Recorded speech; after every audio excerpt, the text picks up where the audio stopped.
Let's move across the Atlantic to a place that's being dubbed America's own Greece, Puerto Rico.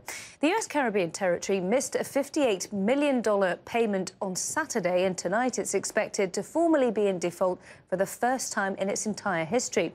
But that missed payment is just a fraction of the $72 billion debt pile, which its governor says its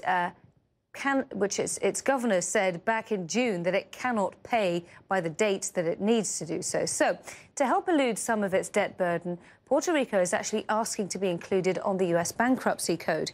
As a Commonwealth, though, so not entirely, completely part of the United States in the way some other states are, it is currently barred from bankruptcy protection. That further complicates the issue. Let's cross live now to Los Angeles, California, to speak to Marilyn Cohen. She's the president and CEO of the LA-based Envision Capital Fund, which manages bond portfolios. Thanks so much for coming on the show, Marilyn. So first of all, Puerto Rico's caught in a really interesting place, isn't it? Because legally, it can't benefit from the same protection as other states in the United States. How does that swing the picture, if you like? Well, I do think things are going to change. It's a very fluid situation, and Congress is looking at allowing the agencies to begin with in Puerto Rico to file for bankruptcy. So usually Congress only acts when we're at an absolute crisis point in time, and we are there. States in the United States do not have the ability to file for bankruptcies, but cities and other entities do. So I think Puerto Rico is really in a desperate situation. How desperate is that situation? Because if we look at the fact that the economy has been shrinking over the last 10 years, that's much longer than anywhere else in the United States, in terms of, sort of the whole complex situation, it's been racking up debts that have doubled during that time period, and it's also got the problem of a brain drain. So essentially, Puerto Rico has had this coming for a long time, a lot of people will have been saying. Well, good point, because anybody who is surprised about Puerto Rico has not been reading, financial papers. This has been coming for a long time, just like you said.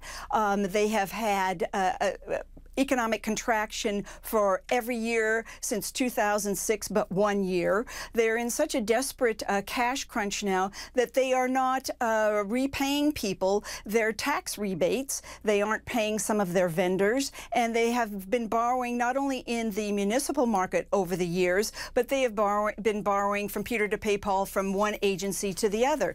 So I think right now, as we say, the rubber is meeting the road, and I think it's game, set, match. We have to see all of the Puerto Rico debt restructure. This is just the beginning. And the U.S. Treasury has had groups of people coming over there, getting in powwows and talking about how to get things straightened out. But I do not believe that there will be any U.S. aid that is given to Puerto Rico. I think that they're on their own right now. That's interesting because, of course, that is one of the things I was going to ask you. They're asking for bankruptcy protection like other states in the U.S. would get. But, of course, they won't be able to get that, as you say, and that will be a bit like them not getting debt relief for Greece. So you say that the whole of the $72 billion pile should be restructured here.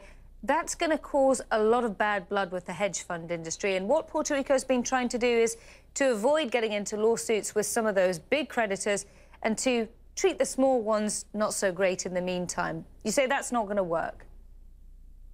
Well, you bring up a very good point. The hedge funds went all in March of 2014 when Puerto Rico issued $3.5 billion of general obligation bonds. And they said the following: we won't need any more money for a couple of years. Well, they haven't met their revenue projections for years. They haven't, even filed their 2014 financials. If a corporation, a publicly traded corporation, acted so badly, they would be delisted.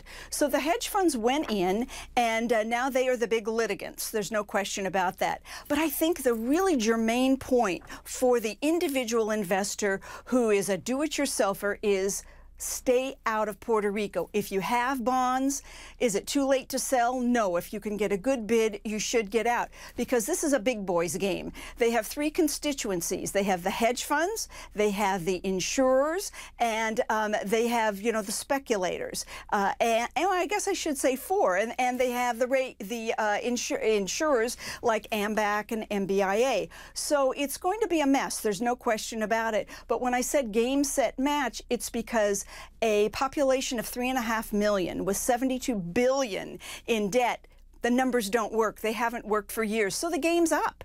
And I just want your viewers, if they think that they should be bottom fishing now, to say, not in your best interest, because there's nobody that's going to be at the table that's going to represent you.